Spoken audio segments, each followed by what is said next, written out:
Vegetables make you a happier person. If you eat your vegetables, you are mentally happier. Hi, I'm Dr. Leslie Tay, and today I'm going to be showing you how to make vegetable dishes that your whole family is going to love, including your kids.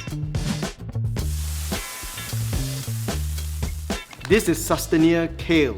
I'm going to show you how to turn this kale into salted egg kale chips. Kids are going to love, as well as the adults. This kale is grown locally without pesticides and harvested daily and delivered to FairPrice within 24 hours. Actually, very good. That's when they taste the best.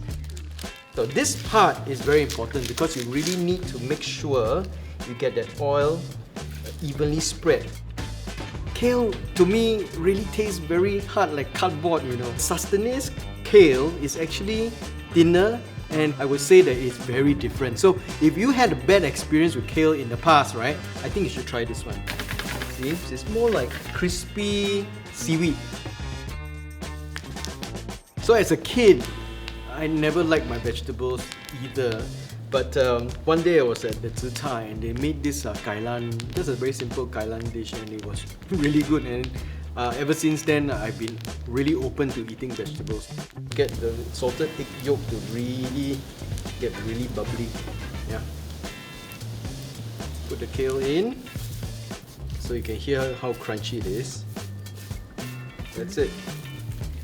Even if you don't eat your vegetables, I'm sure you'll eat this.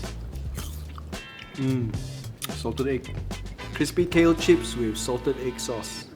We are going to be making a very simple wonton noodle soup. But instead of using normal noodles, I'm going to be using Sustenir's spectacular spinach noodles. There's no artificial coloring, everything is natural. Okay, fresh noodles only take 2 minutes to cook, very fast. You need to have your water boiling, furiously boiling away. So you all know I'm a family doctor. I see a lot of children. Different kids are built differently. Some are more sensitive to the bitterness in vegetables. So parents, don't blame yourself, it's not your fault. Just because they don't want to eat it doesn't mean that you don't give it, right? You must always start them young. And one of the ways to encourage them is to give them something like spinach noodles so they get used to eating something that is green. Okay, so we drain this, we leave it aside. So for the soup, very simple. I just went to FairPrice, bought some chicken stock, ready-made chicken stock, and I also got some ready-made wonton, like that. So simple. And so here you have a very nice and delicious wonton noodle soup made with spinach noodles by Sustenir. So next time you're at FairPrice, make sure you look out for the Sustenir brand and help support local produce.